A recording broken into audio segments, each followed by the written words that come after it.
All right. Hello again, adventurers, and welcome to another exciting episode of Designing the New Dragons. Join us as we may be creating your new favorite character.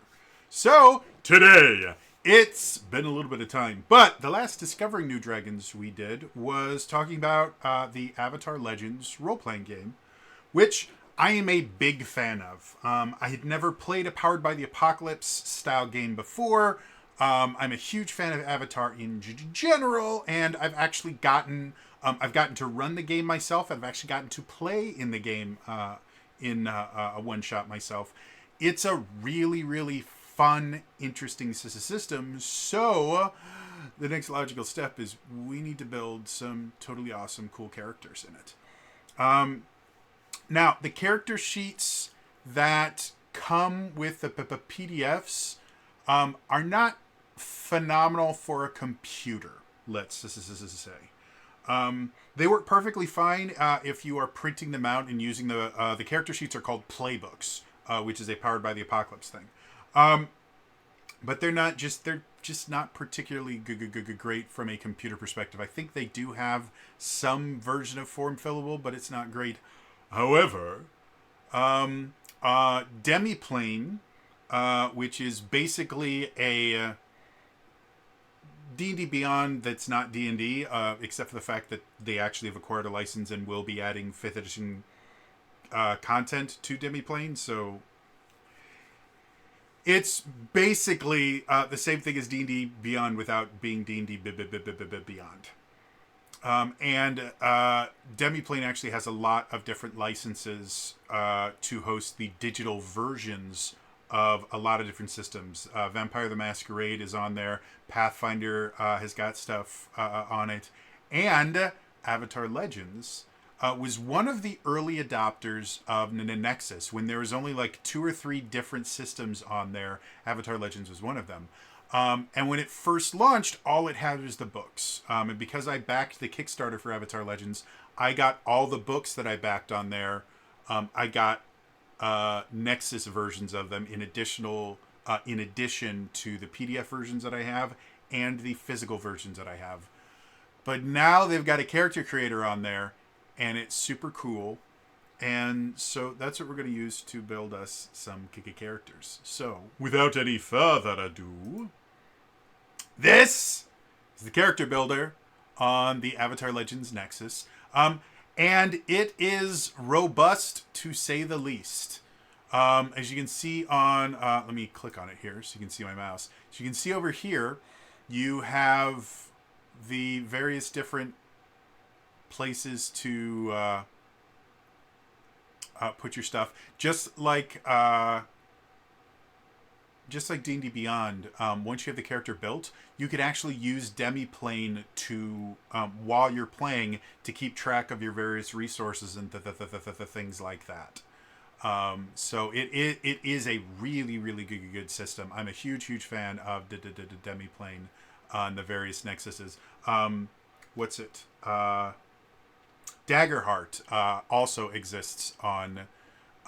they have their own Nexus on Demiplane, and I've actually built my first Daggerheart character on here, and the character builders in general are phenomenal. I love them every single time, so... yeah, that being said, let's build this. So, first choice we need to make is we need to pick an era. As I've mentioned before,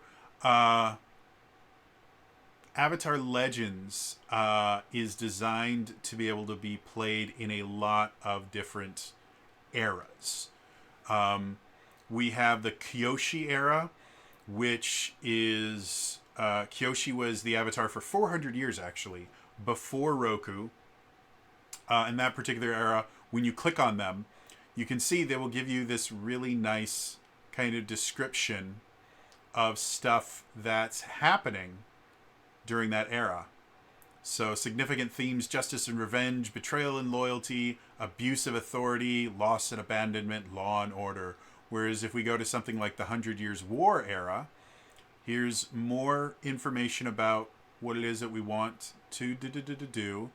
And then here's some themes: the brutality of war, survival in secrets, morals being detested, the colonization in progress, hope and rebellion.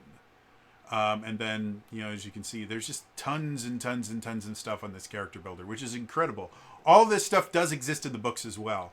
However, the way that it's laid out here is just so incredibly simple and easy to be able to do. So, to make things simple, I think, again, I'm not as big a fan of the Korra era, because I think the Legend of Korra, the writing just got worse and worse and worse. And they made some decisions specifically so that they could have this very different feel to it that I don't think were justified. Things like when you look at like the technology of all the way going back to the Kyoshi era, all the way through the Aang era, they're basically operating kind of along like a Three Kingdoms, feudal China, feudal Japan style of technology, which the Three Kingdoms period in and of itself, Three Kingdoms period, and I just want to see, it's 220 to 280 AD.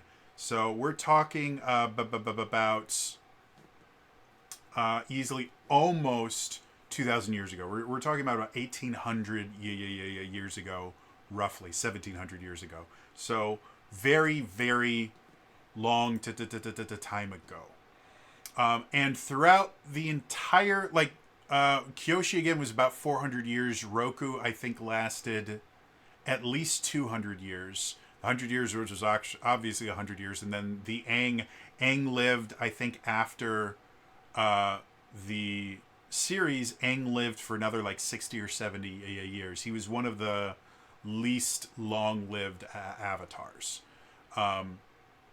So, in this entire period between Kyoshi and Aang, the technological level of the world barely changed.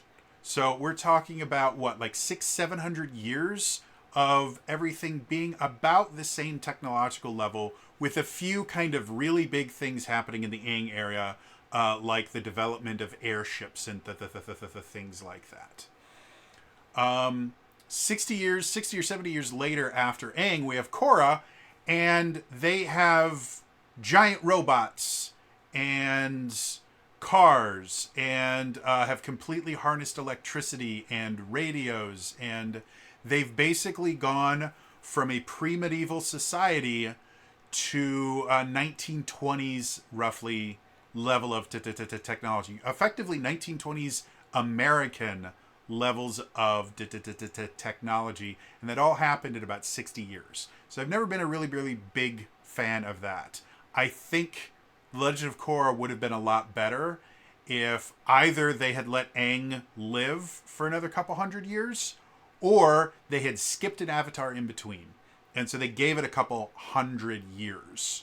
Now, the justification is the reason there was that huge boom in technology was Republic City was where all four nations came together and actually started working together. And so collaboration created this huge industrial revolution, but that still in and of itself is insane with how quickly it went from, technically, yes, you had the Fire Nation with steamships, but they were the only nation that had anything similar, and the only thing they used it for was powering ships.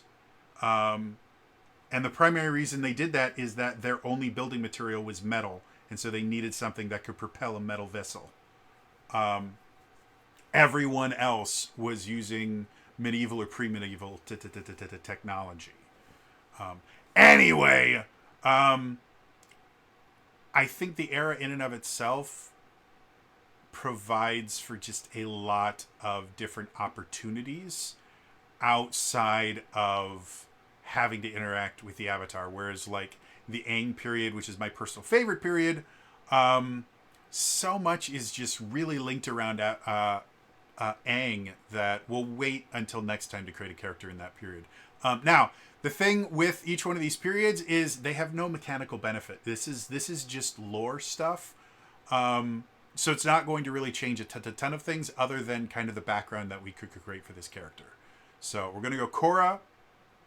As you can see, there's a bunch of different pictures here. I believe these are all pictures from the various playbooks. So if you wanted to use one of these pre-made portraits, which are brilliant and amazing, you can. You can upload your own portrait. I'm not going to do that, and we always name our characters at the end. So let's move on. And I need a drink. Drink me! That's a reference to Rugrats. All right, so moving on. Our next choice, the Playbook.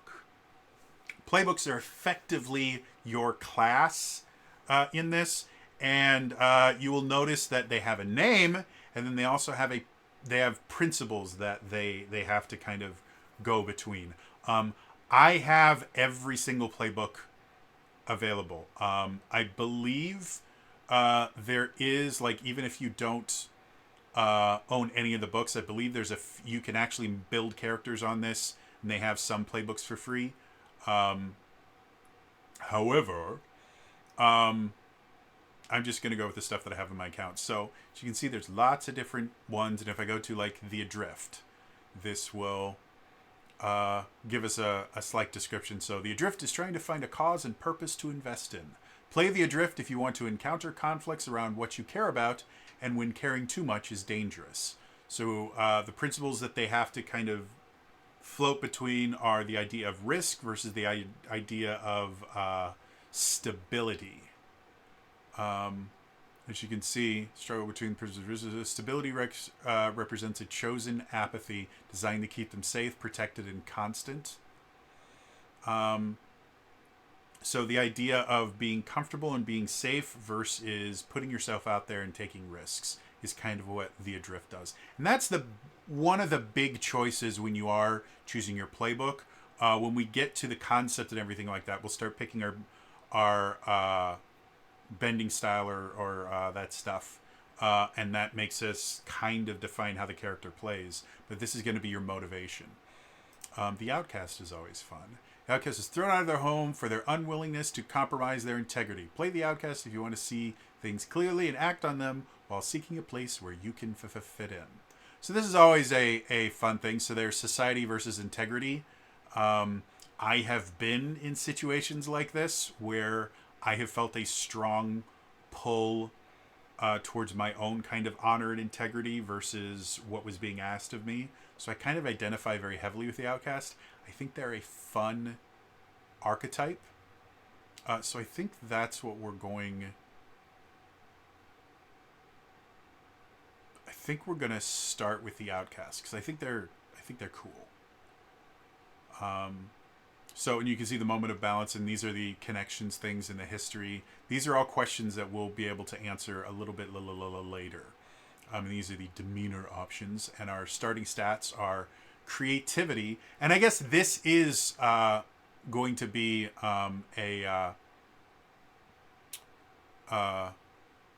this is going to be a mechanical benefit because creativity is used for different abilities than focus, than harmony, than passion. So this could be something very, very useful. If I remember correctly, passion is basically your kind of attacks. Creativity is going to be more control-based stuff. So yeah, I like this. I think we're gonna go with the Outcast. So select the Outcast. There we go. As you can see, it has about the Outcast, principles, playbook feature. So this is the playbook feature. You're adept at seeing the hard reality of the situation, giving voice to them. When you speak a hard truth to an NPC who needs to hear it, mark a fatigue and roll with integrity. So again, integrity is one of your principles. On a hit, they will see the truth put before you and act accordingly. On a 10+, choose 1. On 7 to 9, choose 2.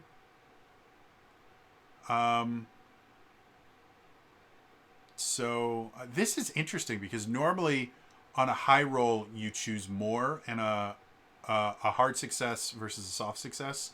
Can't remember what they specifically call them. This one, because there's some negative and positive aspects of it. It'll take some time for them to see the truth. Otherwise, they see the truth right now. They blame you for shattering their illusions. So this is really interesting. Anyway, so that's my playbook ability. And then playing society. When you enter into a community space, temple, town square, blah, blah, mark 1 fatigue to learn one of that community's primary balance principles, the values that it generally places highly, and how it visibly expresses that principle right now. You can treat any member of that community as having that principle at the normal balance rate for the purpose of calling someone out. That's interesting. I'm going to see if that... Yeah, that's not fixed yet. That's cool. All right.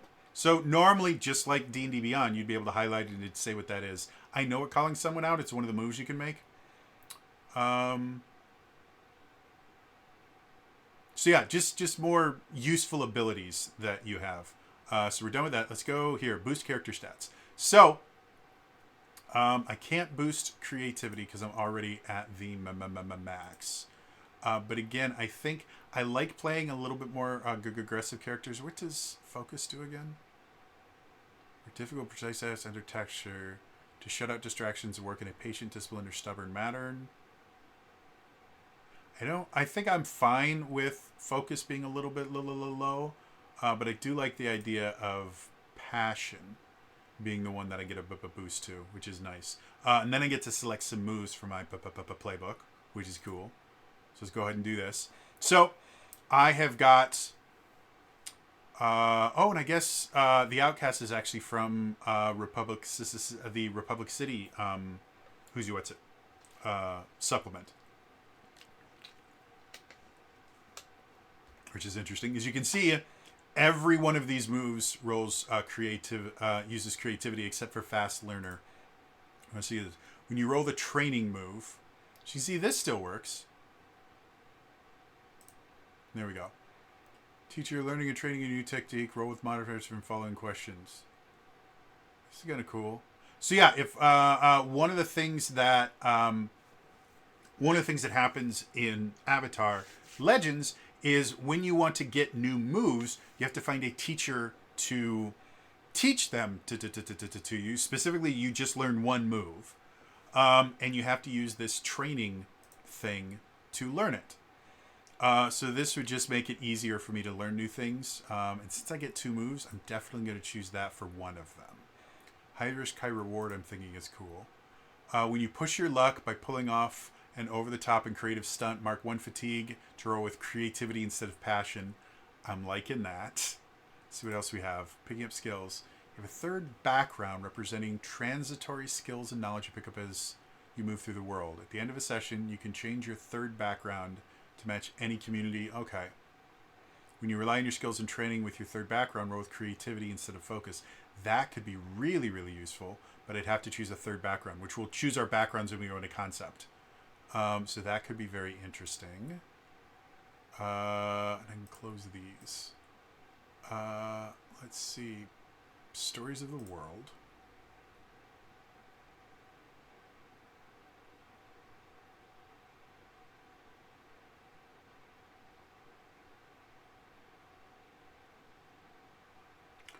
Interesting. So storytelling has mechanical benefits. That's kind of cool.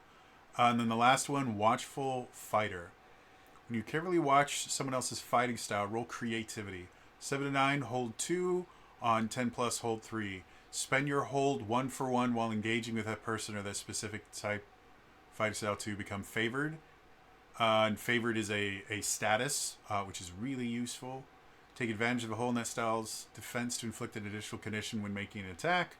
Inflict impaired on your foe till the end of the exchange until they have a moment to recover. Warn an ally about the fighting style, making your ally prepared. I kind of like this. I think I'm going to choose that as my second one. So yeah, I'm a fast learner and I'm a watchful fighter. I'm a big fan of the idea, especially since the few times that I've done some light sparring, that's how I spar. is I start off by I judge my opponent and I learn what they do and learn what it is that I can deal with. I did not spar very often. I think maybe half a dozen to a dozen times in the 2 years that I was learning to Taekwondo traditionally. So it's not like I have a huge background in this. But it is how I kind of approach most situations is learn first, react second. So yeah, that's all my playbook stuff. Moving on. Let's figure out our concept for this character. So first things first, we got to choose some backgrounds. So here, backgrounds is basically where the character came from, and it will affect a lot of your role playing abilities, and then when you rely on your skills in training, your backgrounds are one of the things that can help. So, and this is where we can kind of start creating the story. So the playbook, we're the Outcast. We were put into a position where we had to choose our integrity over what society was asking of us. And therefore we were outcast from that society, whether it was family, friends, whatever. That's what the Outcast is based on. So our background is going to be important. And again, as you can see, the backgrounds themselves are relatively broad. They're designed to be something that you can modify and mold to your own things. So could go wilderness, urban, privileged, outlaw, monastic, military. So I think it might be just to do kind of rely on a trope. If we were to do military monastic, it could be kind of the idea of we were in the military, we were asked to do something that we didn't agree with, and so we were cast out, and then we joined a monastery to kind of go to the exact opposite. This could really go for a more pacifist style character. I don't think I like that for this one in particular. I'm kind of liking the idea of maybe like privileged outlaw. So you grow up in wealth, you realize the kind of inequality and inequity that exists. We're not particularly fond of it. And then after realizing how some of it is obtained, you become disgusted, you speak out about it, and are kicked out, and then you become an outlaw. I think I'm digging that. So yeah, this particular character, they grew up. I mean, again, especially since we are in the Korra era, we could very much have a character similar to Asami from Legend of Korra, where you grew up as part of industry, effectively, but then you realize that the company that you belong to is corrupt, and because they have connections to the government, things like that, you are specifically I think I like that, because that's not what happened to Asami. Asami kind of put her dad on blast for helping I think they were called the Equalists, terrorist organization. And she got her dad locked up, and she took over the company and tried to rehabilitate it. I'm liking better that my particular character grew up as part of, let's not do industry. I'm a big fan of economics in general. I love economics. I find it fascinating. So I kind of like the idea that my character grew up as an heir to an economic empire. Maybe let's go like a restaurant empire kind of thing. Like at this particular point, this is their technological level is long before there'd be any kind of franchising. Like franchising didn't really exist until like the 50s and I guess maybe the 30s and 40s, but franchising relatively new thing. But I do kind of like the idea that I grew up in a kind of restaurant empire, and found out that the reason... I know what it is. So, my family owns the most kind of successful and wide-reaching, I guess, kind of grocery store chain. Let's call it that. And they have like aspects of their stores, like franchise or whatever, all over the Earth Kingdom. We are centralized in Republic City, or no, we've just expanded to Republic City, and so I was sent to Republic City. Oh, I'm liking this. I was sent to Republic City to kind of oversee our newest store there. And the reason I find out once I'm running the store that the reason that our particular stores are as popular as they are is we bribe officials, both legally and illegally. You know, we do kind of under the table bribes to get around, permits and the things like that. But then we also do like major political donations and stuff like that. And I bring this up thinking that this is something unique to Republic City. And I bring it back up at the home office, effectively, find out that no, this is how we've become one of the most powerful businesses in the world, or at least in the Earth Kingdom. And when I realized that all this bribery and unethical things and, destroying competition and things like that is happening, I go, well, I'm going to go public about this. People need to know. And not only was I kicked out of the company, but I was framed for embezzlement. To kind of discredit anything that I say as, no, he's trying to get out of this embezzlement thing. And so that's how I became an outlaw. This is a cool character. I like him. So we've got that hometown. Let's pick a hometown. I think what we're going to do is move this over here. And I would like the core era. I'm going to almost guarantee. I want to check out Earth Kingdom. No little figures in group. They don't have anything here.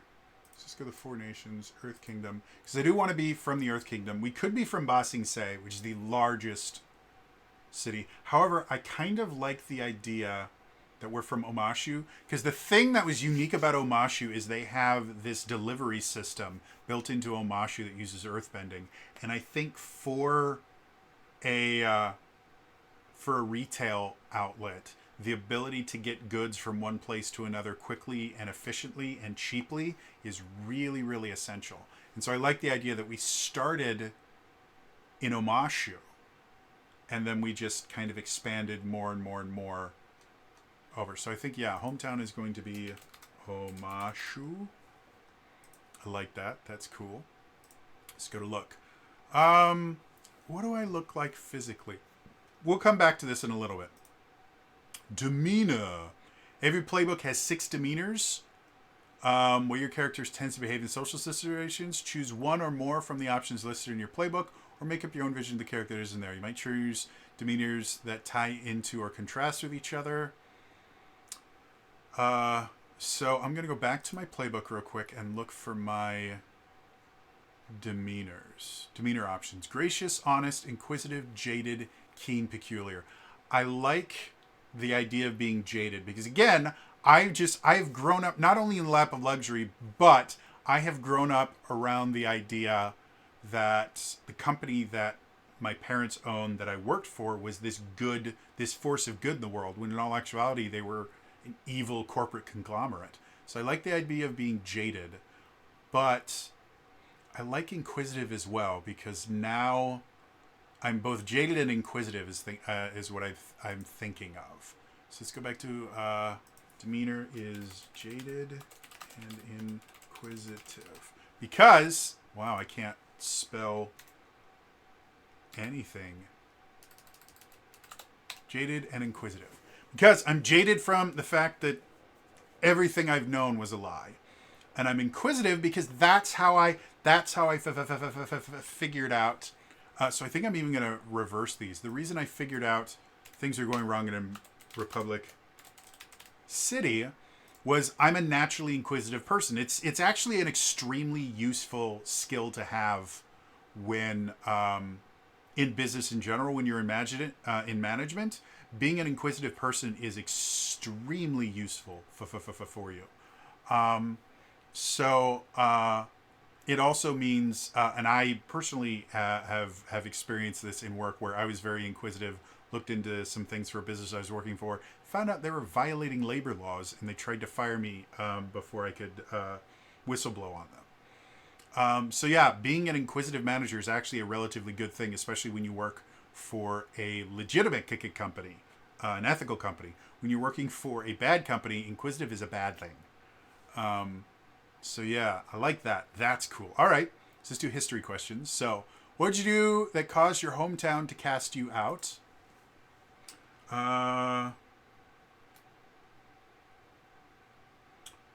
Decided to whistle blow on my parents' company's unethical and illegal practices was framed embezzlement.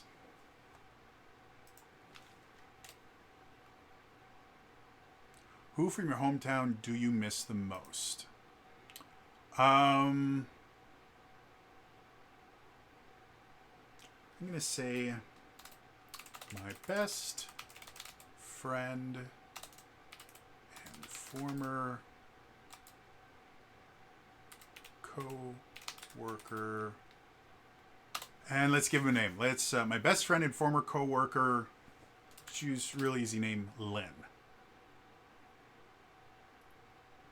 Who from your hometown bears a grudge against you and still pursues you? Ooh, that's a good question. Well, again, because I was charged with embezzlement, was supposed to be going to jail, I'm going to assume someone from, let's say, I had, well, maybe we could make this the same person, where my best friend and former coworker Lynn, we can get rid of the former coworker. So we can go my best friend Lynn, who worked for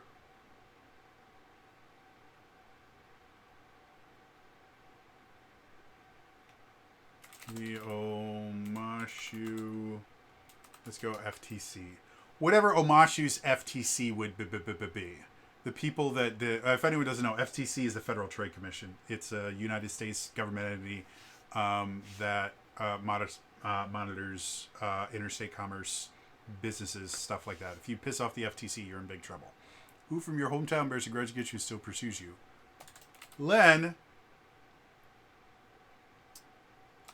due to feeling betrayed by my embezzlement.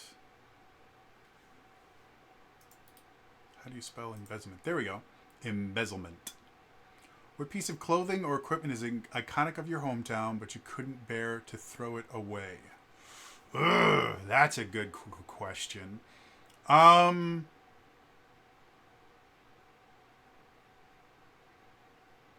So I was, like I said, I was in retail management for close to 10 years. Most of the businesses that I worked for had uniforms that were effectively polo shirts. Extremely common in retail in general for uniforms to be polo shirts. There was one company that I worked for where the associates wore t-shirts with the company name and logo and everything on it. But management was expected to dress up and basically wear kind of a business casual. So I would show up to work in dress shirts and the things like that. And I remember, because again, every other job I'd ever worked, even before management, when you went into work, you didn't choose what you wore. You did it according to the dress code. And when I became a manager at this particular company, I actually got to choose my own clothing and stuff like that. And it really felt good to be able to wake up in the morning and actually decide what shirt I wanted to wear, if I wanted to wear a tie or not, stuff like that. Like, it felt really good. So I think I like the idea of a tie tack. I think that's what it is, tie tack. I don't know how to spell tie tack. With the symbol of Omashu. A tie tack in the shape, the symbol of Omashu. I don't know if Omashu has a particular symbol. I would assume it has to have something.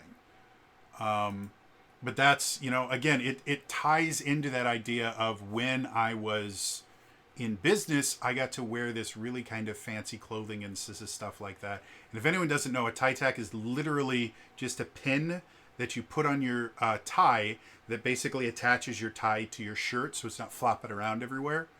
You can also use, actually, I think I don't even want it to be a tie tack. I want it to be a tie bar. Because the problem with tie tacks is they're a pin. They actually pierce the tie. A tie bar just clips onto the tie so it doesn't damage the tie. So you can use it on like silk and stuff like that. It doesn't damage it. It still looks really nice. So a tie bar in a shape of the symbol of Omashu. So being an outlaw, I don't generally dress in nice clothing anymore. If I look like a businessman, because I was, accused of embezzlement, like, people are going to put two and two together. So I generally wear very rough clothing, but I always have my tie bar on it somewhere because it's that last connection to when I was able to choose the clothing that I enjoyed and that I looked good in. I really like that. And why are you committed to this group or purpose? This would normally be when you would deal with, like, this is all stuff for a campaign that I'm not in for this. So I'm going to leave this one blank. But that would be kind of your tie to the campaign. So yeah, that's the concept of the character. Moving on.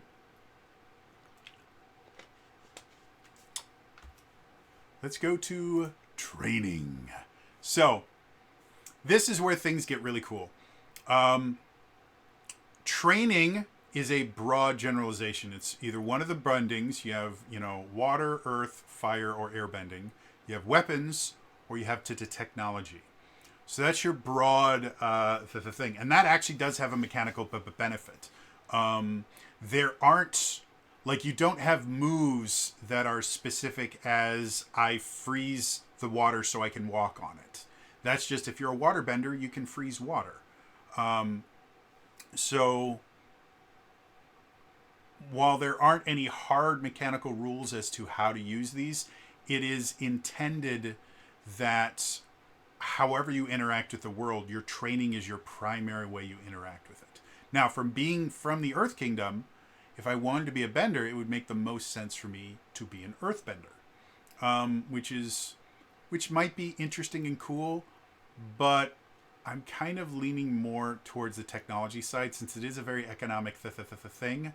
I kind of like the idea, especially since I'm very inquisitive, that I use technology a lot. So as you can see, they give some examples here. So setting jury-rigged traps and snares, hurling flasks of alchemical concoctions, engaging with enemies and with self-made electrified weapons. A technology-based warrior used their expertise with devices and machines to engage foes and resolve the threats. So, like, Spider-Man is a technology-based superhero because a lot of the times when he's fighting his enemies, it's not entirely his martial abilities. Which, fun fact about Spider-Man, if you didn't know this, Spider-Man, before teaming up with the Avengers, used a completely unique fighting style, that was based on his spider sense. Effectively, his spider sense allowed him to kind of develop this fighting style that without it you can't really do. And then eventually, Spider-Man eventually joins the Avengers in the comic books, and I think he gets trained by Captain America in some more traditional martial styles, and he becomes really, really powerful. But when he's fighting most of his villains in Rogue's Gallery, he actually uses his webbing for just about everything, and he has a ton of different kinds of webbing. Like he created a specific foaming webbing specifically to fight Hydro, because Hydro is a purely water-based creature. And so his normal webs would do literally nothing to Hydro. And so he developed this special webbing that when it hit water, it would basically solidify. So anytime he hit Hydro with it, he would basically absorb chunks of Hydro into this webbing. So I like the idea of that in technology, but I need to pick a fighting style. So your fighting style, your signature fighting style, is how you particularly deal with things. Like if you were a waterbender, your fighting style might be creating ice knives, and that's what you do. One of the characters that I played effectively had kind of a Jubilee style thing going, where their firebending was creating little fireworks and tiny little explosions. And that was what their firebending fighting style was. So for this particular character, what do I want based on working in retail and what would be very useful in retail? Like theoretically, I could go earthbending and being like a metal bender and do the whole like Lin Beifong thing where I have like little wires that I fight with, because I do like I'm a big fan of like Castlevania and whips and stuff like that. I think they're really cool as weapons. So I could go something like that. And to be blunt, working in retail, having like Spider-Man metal web kind of things and metal grappling hooks would be unbelievably useful. So maybe I do want to go earthbending and I was a metal bender, because that could be fun. No, I want to stick with technology, and I think what would be interesting?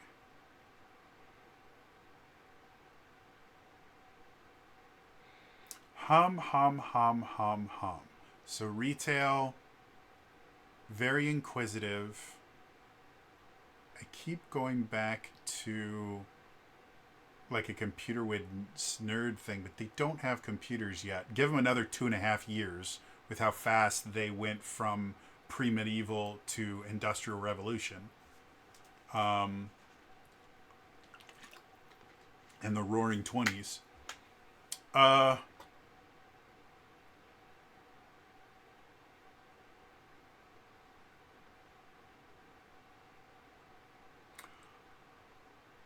What if I'm gonna call them grapple gloves. So my particular fighting style is I have these mechanical gloves that basically go all the way up my arms, and what they're designed to do is there are points on the palms that are adhesive. And so what I can do with them is I can literally kind of grab onto someone and leave part of the gloves there.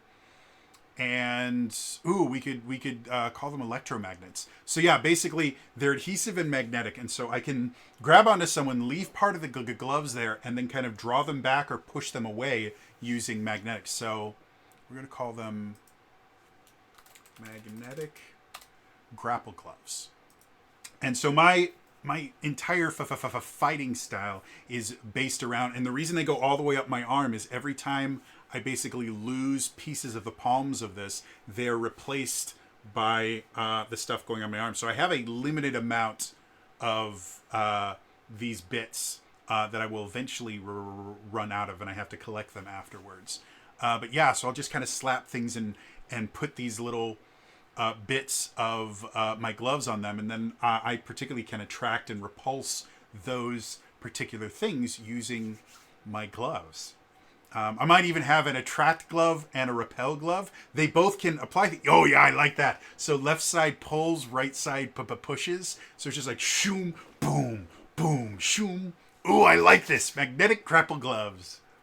And in retail, that would be unbelievably useful.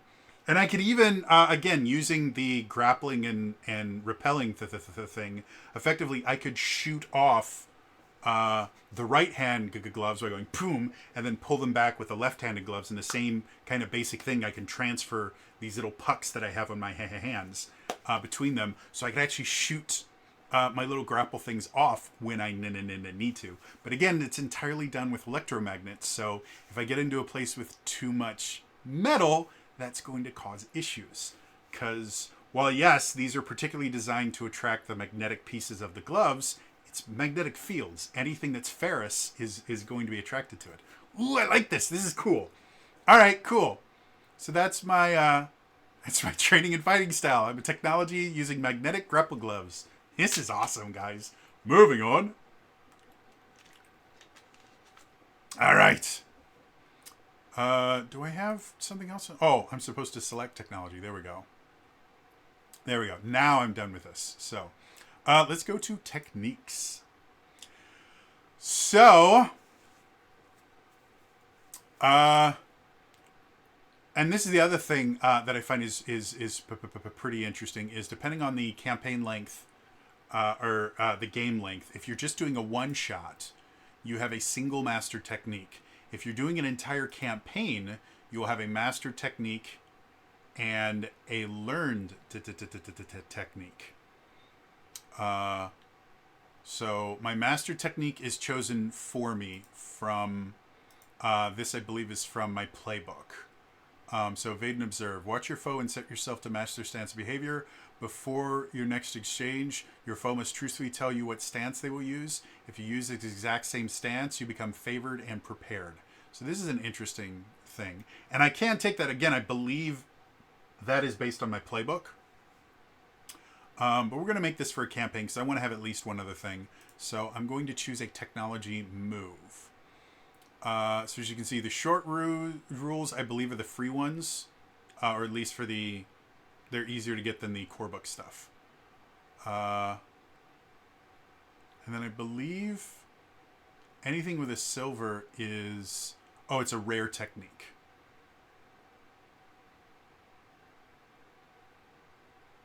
So that's interesting. So basically these are just kind of broad techniques.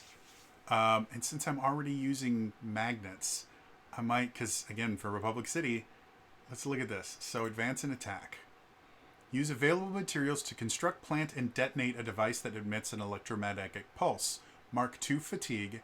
Any unshielded advanced technology in the area, including mecha systems, airship systems, radio systems, or electrical systems, is immediately disrupted and deactivated until a technologist spends time repairing it. So my electromagnetic bomb would also shut off my gloves.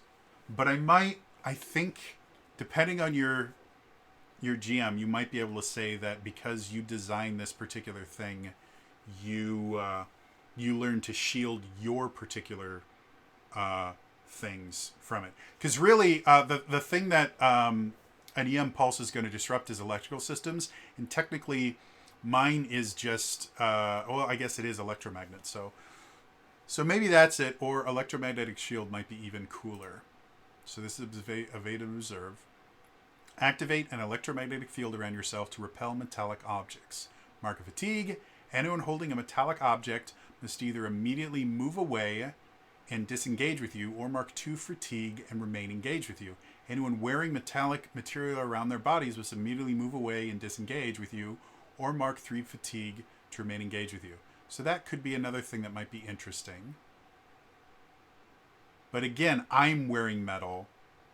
So this would be something I'd probably talk to my GM and go, hey, if I'm going to use this, can we just say that my stuff isn't affected by it for whatever reason because my stuff is generating it? But I like that because that allows me to get away and or force them to disengage, so I can get away and use kind of my more range stuff when I want to. So that's interesting. What else do we have? As you can see, there's a lot of different technology-based techniques here, which I'm a huge fan of. Suction boots. This could be kind of interesting. Deploy the suction effect on your boots and move up vertical walls or relieving along ceilings. Move to a new location, engaging just giving your foes, up and coming negative statuses or dangers. This could be really interesting because instead of it being suction boots, we could call them they could effectively use the same technology that I use in my gloves. I would just put them on my boots. So I think I kind of like this. So what is this? Use a device to tie your target to a surface or object of your choice. Mark of fatigue. Your target becomes impaired and is attached to that surface, sexually engaged with it, and cannot move away or disengage from it. I think this could be even more fun because, again, I have these little hockey puck things that I keep on my palms that go all the way up my arms. And so if I kind of put one on someone and put one on a wall and then activated both of them, chunk, I could kind of, yeah, I'm into that because that would kind of fit with my grappler thing too. I think I'm going to choose that. What is Zip Zap? Let's check this. Send a spark of electricity disrupting paradise. I mean, I think I like tie down better. So yeah, we're going to do tie down as my learned technique. So the difference between a learned and mastered technique is effectively mastered techniques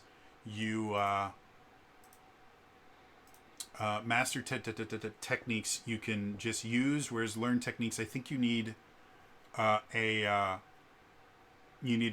hard success, so like a 10 plus on a roll, in order to use a learned technique or something like that. Once you've used it once, then it becomes mastered, I think. I have to remember. Anyway, it's not as good as mastered, so we'll deal with that later. And so yeah, that is. That's the last decision we need to make, other than the name. So moving on to final thoughts. We always know that we start off with final thoughts by giving us a name. So again, I have the book open here. And I'm going to see, because they have in the core book, they have example names, and I think that's where I'm going to pull universal techniques, technique, play materials. Is it play materials? Let's see. Balance with combination standards and basic techniques. Let's go back. They have a list of names in here. And I just want to making a character. So you there core moves, playbooks.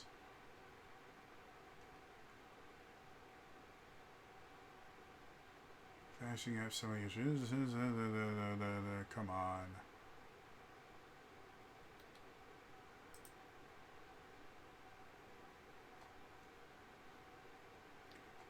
Water Tribe, Wolf Cove, Earth Kingdom. I thought they had names in here somewhere. Maybe it's in making characters. If not, I'm just going to detailing your group, outlining the inciting incident. You're the hero, choosing a playbook, the playbooks, character concept, name your character. Here we go. So Earth Kingdom names. So I'm just going to choose an Earth Kingdom name. Which are all the Earth Kingdom in and of itself is based on kind of feudal China. So the names themselves range from Vietnamese, Chinese, Korean, a couple Japanese, though the Fire Nation is meant to be Japanese. But yeah, kind of that Asia, Southeast Asia flavors. So fitting with that. And they all the things. So what they have the name, they have the origin, the language that it comes from, and then the meaning. And so I think it might be cool.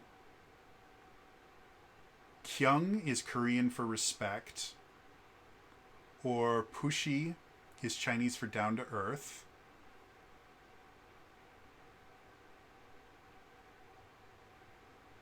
Zijin is Chinese for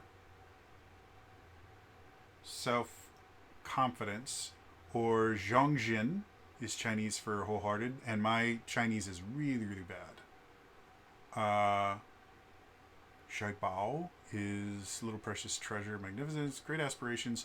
Wei Ji would be great aspirations. I think I'm going to go with Kyung. Also, because... really? Kyung. There we go.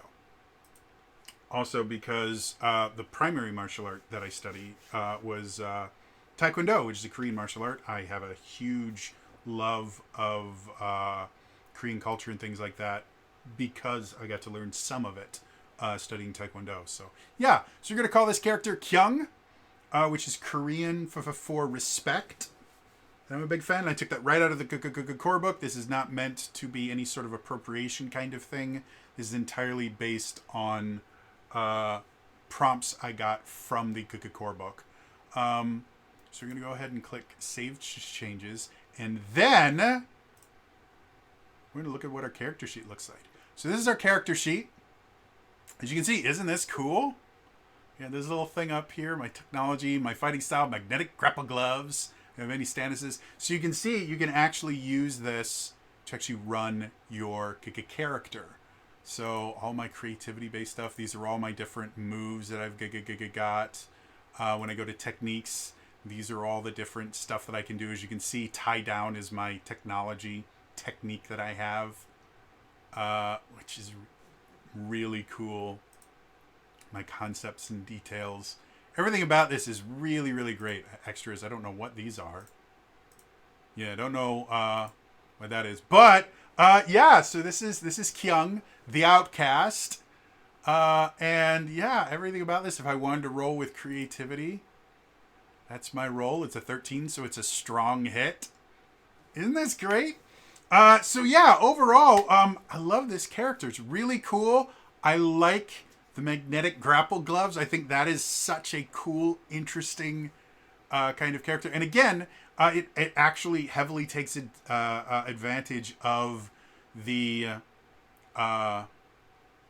era that we're in, because before Legend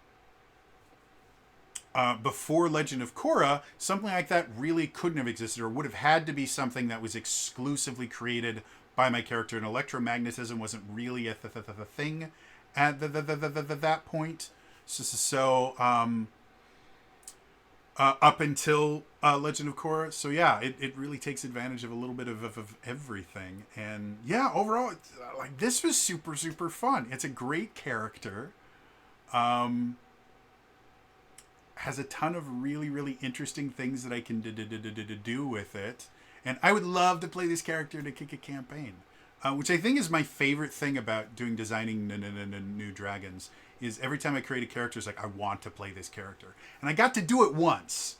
One of the characters I created for Open Legend, for the Designing New Dragons Open Legend, during the hiatus period between Campaign 1 and Campaign 2 for my Zelda Universe game, my buddy Elias ran like a 3-shot of Open Legend games, and I got to play one of the characters that I created in Designing New Dragons, my weird reaction monk that I made, and that was super fun. So maybe someday I'll get to be able to play Kyung the Outcast. But anyway, that...